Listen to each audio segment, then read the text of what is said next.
I would say the biggest thing for the highest conversion that you can do and the biggest thing to build community and retention is one, you want the community to fall in love with the community, right? Not just the product, because as soon as they get the answer, they'll leave. But if they fall in love with the community, they're going to stay.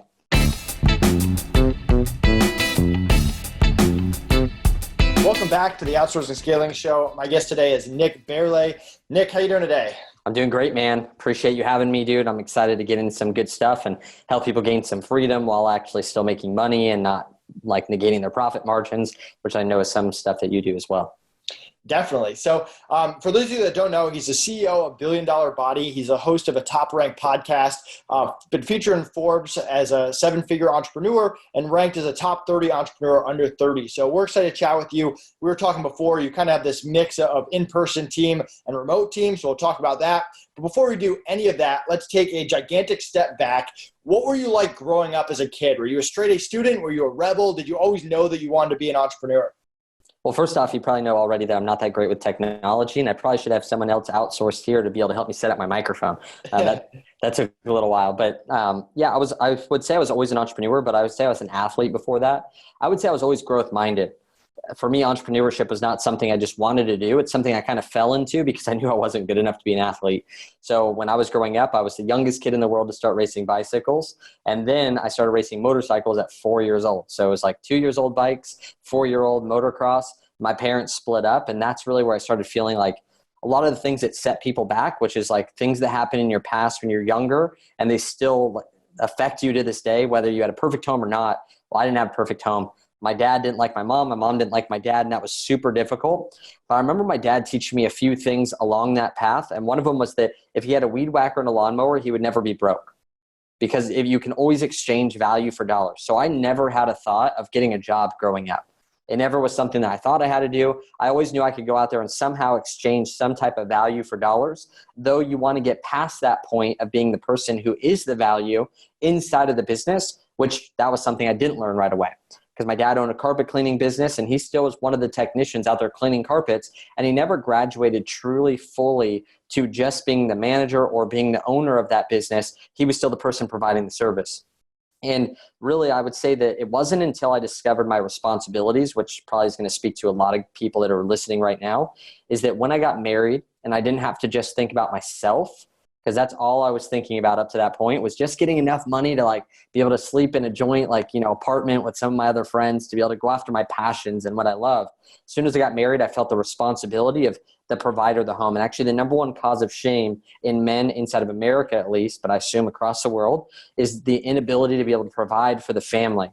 So I felt that responsibility. And that's truly when I started figuring out, like most do, what's the way that I can create the life that I want to be able to give freedom to my family, spend time with my wife, my future kids. And that's when I went into business. And since then, I feel like every year it's been more and more of a commitment where I've shed the athleticism and wanting to be this I was spending out, dude, I golfed once like every day for a year and a half. Even though I'm not a golfer, I just needed some outlet from business.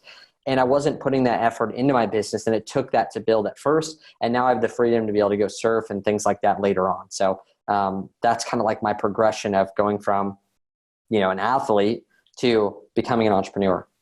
So talk to me about your first real entrepreneur endeavor. I'm not talking about like selling baseball cards when you were little, your real entrepreneur endeavor. And who was the first person that you hired to get that off the ground, and how did that go? Yeah. So I even though like people say baseball cards, like my first entrepreneur endeavor really was when I was 12. I really had a full-on landscaping business. And the first people I hired were kids from my school to go door to door. And then I would pay kids commission based on the jobs that they did. So commissions on the sales, commission on the job fulfilled. And those were the first things that I did as an entrepreneur. Now going into network marketing was one of the first businesses I ever had, which is cool because I built a huge team of thousands of people, but I didn't actually have to pay the people, right? Like I wouldn't say it's kind of like an intrapreneur type position. From there, we started our first health coaching company. And inside of that, my first hire was my wife, which was super beneficial as well, right? From there though, an assistant is always the first thing. An assistant for me, outside of like, you have obviously executive assistants, you have assistants in the office, and you have personal assistants. Inside of it for me, the assistant's position was how can we get them to do everything that I do and my wife does that we don't need to do inside of the business. It was like all these tasks and all this stuff that we were doing that was good for a time, but at this point, our time would have been better spent somewhere else. And that's where we decided, man, we need to find someone who can take over all these tasks that we're doing so we could free up more of our time. The second place that we always hired was sales and marketing. Those were like the three progressions that we had. Was like, okay, now we're spending all this time selling. Well, we need to be able to like switch this up. Okay, now we have more people to sell. We need more leads coming in. So, but assistant was like number one for sure for every business. I don't think any person should be in a business without an assistant. What do you look for in an assistant? And what are some tasks that you gave them to take off their plate from the beginning? Yeah, so the first thing we do actually is we make sure that they take a personality test. I personally use DISC. This is the same thing that also Tony Robbins uses. And you can actually go to tonyrobbins.com/DISC. Don't tell him. And they can take a free test that's his version. And inside of that, I'm looking for someone who's not just fully task-oriented, but also a little bit people-oriented. And what I look for is someone who has the ability, like that's just the foundation, right? I just want to know that their natural instincts are to be organized. So that'd be more of a C personality type. Someone who's okay just doing tasks and not having to talk to tons of people. I don't need someone in the office just interrupting people all day and like having to talk to everyone. And so I make sure that that's a big deal. The second thing as well is inside of that is values. If you look at the values, there's obviously dominant personalities. These would be more of your salespeople, more of your drivers. You have more of the influential personalities, which are more of like your charismatic people that are great to have at events, greeting people, and like they're so excited all the time, life of the party. And inside that, you have the values as well. Like where do they want to be? And when I look at an assistant, I don't want them to be someone who is just all about the money, because at that point they'll always leave for a new position. And I want them to be more about the impact and the vision of the company. And so I really look at the DISC test and I'm able to decipher like, okay, are they in it because they need to make money and they'll just leave for the next biggest opportunity and they'll always be like, how can I get more out of this, you know? Or are they more about the impact we're creating and they just want stability? They just want a place where they can do their things and separate work from life and all this stuff. Those are the first things that I look at. Now, when it comes to tasks, again, the first job description I would give to any assistant is what is the entrepreneur? And we train some assistants now. We don't train like virtual, we train like in-house, high-paid executive assistants. And it's because Amanda is like, she's been offered 150, 200K a year to do what she does for me, for other people. And then we've been able to train other people inside of our office to be able to do that. And we don't do it for pay. So no one can hire me or anything like that. So inside of that, we do it for some of our guys. And the first thing we try to get them to do is, what are the things that your entrepreneur, the person that you're working with, is doing that you feel that he doesn't absolutely need to do? So me being on this podcast is something I need to do. Like you asked for me to be on the show.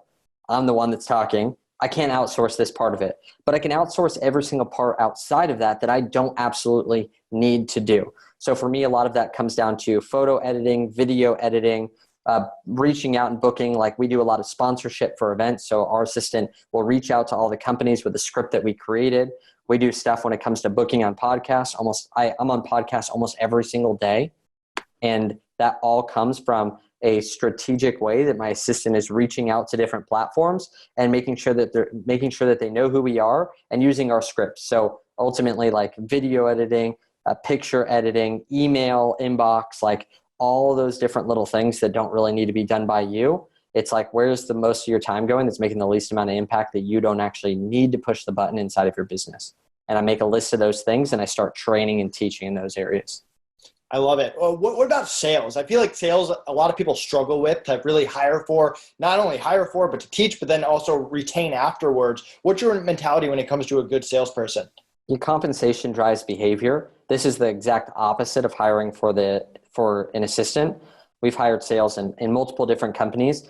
And I would say that the biggest thing again is like, you don't want to, so if you're a salesperson, I'm sorry, but you don't want to give them too much too easily, right? They've shown that once a salesperson makes 6 figures, they just get lazy. So they like can crush it in 7 days, put in a little bit of work, make 6 figures. They'll end up like just being kind of a little bit lazier and stuff. So you want to build a compensation structure that allows them to hit like that 6-figure mark with effort, but not to the point where they never actually get there, and allow that compensation to drive their behavior. So setting up bonuses and road like jumps where if they sell a certain amount, they make more commission on what they're doing.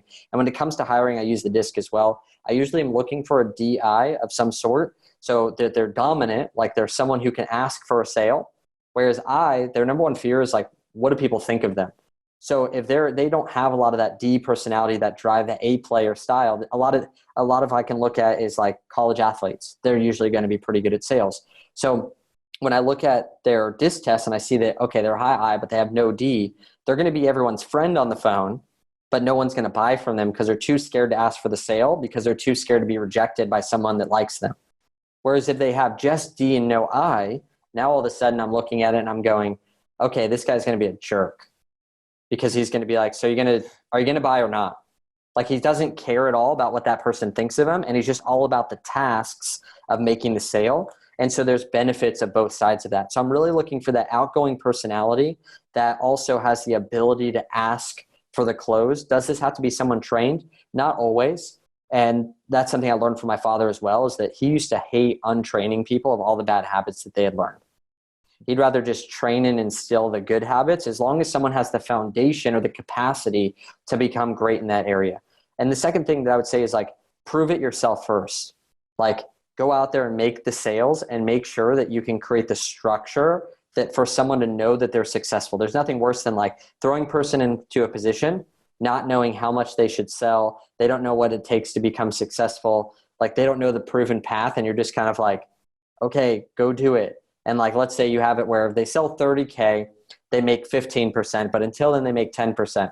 And they're selling 7K a month and they're just looking at that 30K mark like, I just don't know what to do to get there. And you're like, I made it up because I haven't done it either. And so I would say definitely go first and make sure that you understand the position, but that doesn't mean you have to stay inside of it for a long time. Just like, do you understand what it takes to become successful? Do you understand what they're going through? And can you then place them into that position and create success? A lot of times you can just find someone else who's done it as well. I have a friend that owns a sales floor right now, 50 people, and I just call him.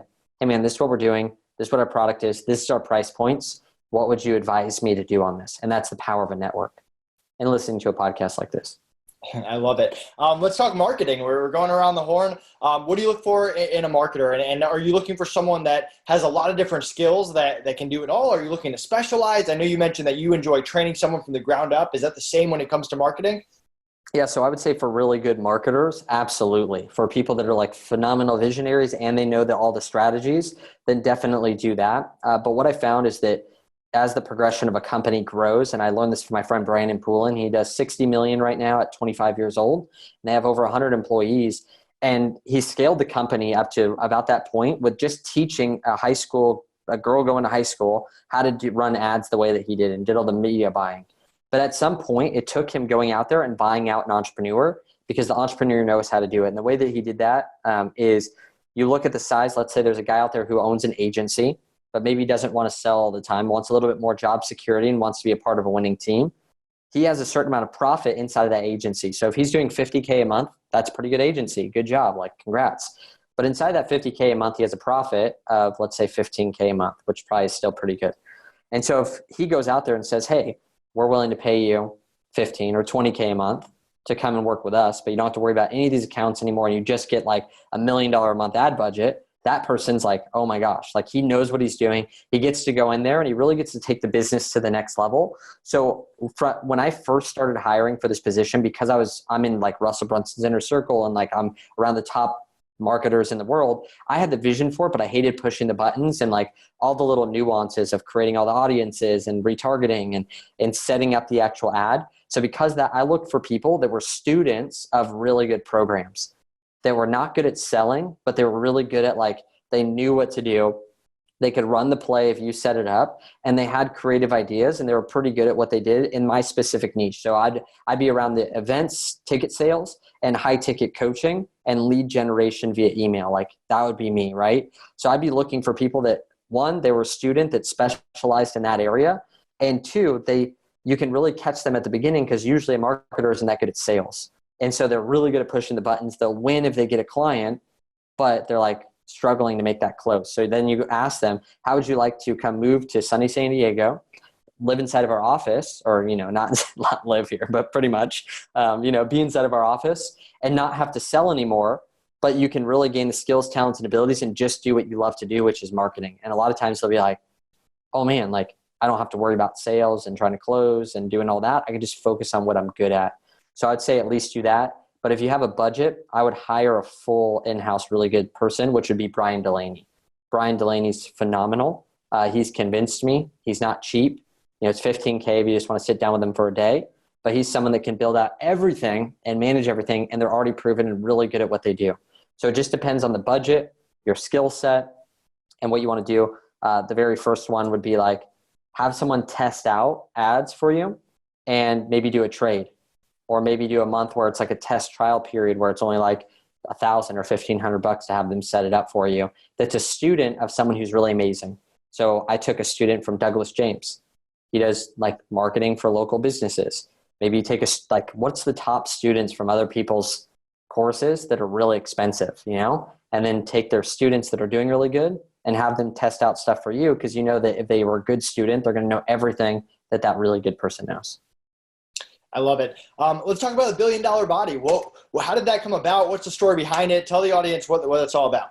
Yeah, so I'm really big on turning your mess into your message. And as a front runner of your brand, every brand needs an attractive character. So if you're the attractive character of your business, it's really good to be able to leverage your story and your shortcomings to be able to relate to an audience, because they can relate more to your failures than they can to your successes. Most people haven't had a lot of success. So because of that, they only relate to the fact that you failed, because everyone's had failures. So for me, I was 60 pounds overweight. I was too scared to go into business, too scared to talk to a girl. And I saw that throughout that, there was 3 core areas that every man couldn't outsource, which was health, wealth, and relationships. So I went out there, lost the 60 pounds. That gave me confidence to reconnect with my father and talk to my wife, or my now wife of 7 years, who now has my baby inside of her stomach, which is awesome. And what I saw from that was like, okay, that gave me confidence to go out there and give me opportunity. Then I got married and I had no income. And so throughout that process, I was like, oh my gosh, I've lost the weight and kept it off. This is the area that I'm an expert in. I've been able to do it myself. I'm going to tell and leverage that story to build a brand that works with entrepreneurs for my future vision of creating the brotherhood, talking about health, wealth, and relationships. So I remember I didn't talk about wealth at all until I grossed $500K in my business. I was like, I'm not going to talk about business. I'm not going to talk about wealth. I didn't know that inside of your business, you can actually bring in experts to talk about the area you're not good at. You don't have to be good at everything. This was a shortcoming for me. I also waited until I was married for 5 years to talk about relationships, but it all started out with one product to one niche that solved one problem. I helped men who are business owners lose body fat, belly fat specifically. Is it on the front, back, sides, or all 3? All 3? Okay, how much you want to lose? Can you pinch it or can you grab it? If you move, does it jiggle? Okay, cool, I get it. That was how we targeted those people. And after I built the community of the men, I then surveyed the community and figured out what are the problems they need and what are they trying to solve going forward. They wanted community, they wanted brotherhood. So we launched a live event. I launched the brotherhood as a 10K package. We sold 25 of them in 48 hours. And boom, I was like, this was what they wanted. This is phenomenal. We kept running with using my story, the vision of the brand, and stories that overcome objections to build a community. And inside the community, we built products to serve them.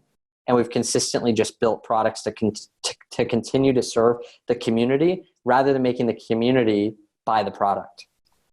I love it. What are some quick tips to lose body fat or to lose belly fat?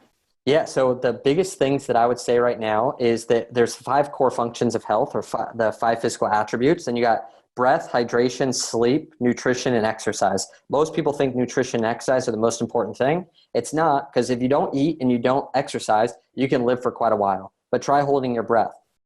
You'll live for 5 minutes and you'll be dead. So you want to make sure that throughout the day, you're using something called box breathing. Go ahead and Google it. Something like Tony Robbins' priming breath. That's a great way to instill a habit of breath, because you detox the majority of your liquid and your body through your breath.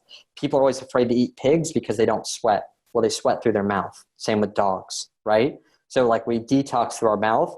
Huge way to mobilize fat, but also decrease stress. Second, hydration. Think of it as 30 ounces of water before you eat anything, and then 8 ounces of water every hour that you're awake. Boom. Or go for a gallon a day. It's something to be able to replenish your body, because your body will only keep the main core functions of your body alive if it doesn't have excess, right? If you only eat 2 beans a day, you're not going to gain muscle because your body doesn't have enough materials, but it'll keep you alive, right? There's people in the Holocaust that live off a little thing of rice, which means that your body can keep you alive. You just will not flourish. The third is sleep. For each person, it's different. I wear an Oura ring to track. I get about 7.5 to 8 hours of sleep minimum every single night. And I want to track and see my REM sleep and my deep sleep. The next things that everyone actually wants to hear is the eating and working out. The biggest thing that I would say is making sure that you're having rounded meals, protein in every single meal to curb insulin, right? When you have a big insulin response, you're going to store body fat. And so if you don't have any protein, you're just going to end up eating more fat or carbs, which is fine. But if you add a little bit of protein, you can decrease the carb load and decrease your insulin response. So meaning just add a little bit of protein each meal and you'll decrease your chance to be able to store body fat, and you'll use that food for fuel rather than going to a fat storage for winter, because we don't need that anymore. The next thing is high intensity workouts, short high intensity and heavy weightlifting. Those are two things. If you go to high intensity too long, you actually start burning testosterone and start gaining body fat. This is why you can find fat runners and fat long distance cyclists. But if you see sprinters, they're always muscular. Short high intensity workouts, maybe 20 minutes or below, sometimes 40 minutes high intensity continual workout, and then heavy lifting. The way that you can do that is lift really heavy and then do a high intensity workout every day. And actually, if people go to thebilliondollarbody.com/challenge, I still have it set up, they can get 15 high intensity workouts that boost testosterone and drop the most amount of body fat in under 20 minutes every day for 15 days. I love it. Real quick, and I'll let you go. This has been great. We talked about hiring. We talked about entrepreneurship. We talked about your body. What about membership sites? I know that's your expertise. Someone out there that's listening, they want to get that residual income. They want to build a community. They want to have a successful membership site. What do you tell them? I would say the biggest thing for the highest conversion that you can do and the biggest thing to build community and retention is, one, you want the community to fall in love with the community, right? Not just the product, because as soon as they get the answer, they'll leave. But if they fall in love with the community, they're going to stay. One of the best ways to be able to do that is to throw some type of workshop, live event, or some type of meetup, something that's in person for them to actually fall in love with the community. And inside of those workshops, 2-day, 3-day, live event, 2-day, 3-day, meetup, 1 day. If you do a meetup, sell the workshop or the live event. At the workshop or live event, sell a year or lifetime membership bundled into something else. And that way that you can sell high tickets, one of the easiest ways to be able to get sales, because you have them there in person, you have their attention, and you have follow-up afterwards. This has been a core way that I've been able to build my business. And it's something I believe that if you just follow the script, it works. I followed the script the very first time I ever sold from stage. I sold $250,000 in like 48 hours. And I had never sold from stage before. I followed the blueprint of what's worked for everyone before, and we help our other men follow the blueprint as well. And since then, I've sold well over $1 million from stage, just from a handful of events. And that's like the best way to indoctrinate, get these like true believers in what you're doing and get them to stay and like be a part of what you do. Awesome. Nick, this has been great. Where can people find out more about you, and what are you most excited about for the rest of the year? Dude, I'm most excited about prepping to be a dad. That's what I'm most excited about. You had a good story. I wanted to say congratulations. Thanks, man. I'm really, really excited about that. And of course, inside the business, I'm really excited about working with the right people. We've really made some really good shifts to work with some really high-end, high-level entrepreneurs. And I'm excited to see the impact of that and the happiness level on my side. And when it comes to following me, Nicholas Bayerle on Instagram is a phenomenal place to be able to connect. I do a lot of stories, do a lot of fun stuff. We just did a $100 giveaway. I want to do a lot more of them. I'm like, why not pay the people rather than paying the platform? That'd be fun. And then outside of that, the $1 Billion Brotherhood Facebook group, $1 Billion Brotherhood, they just say they came from me and they're a man. Let's connect there. 2,800 other men that own businesses that are all like-minded, wanting to grow in these 3 areas. Awesome, man. Thanks again for your time. Really appreciate it. Thanks, dude. Hey everyone, thank you so much for watching. Did you enjoy this content? If so, click like, leave us a comment, and subscribe to our channel so we can continue bringing you great content all about hiring.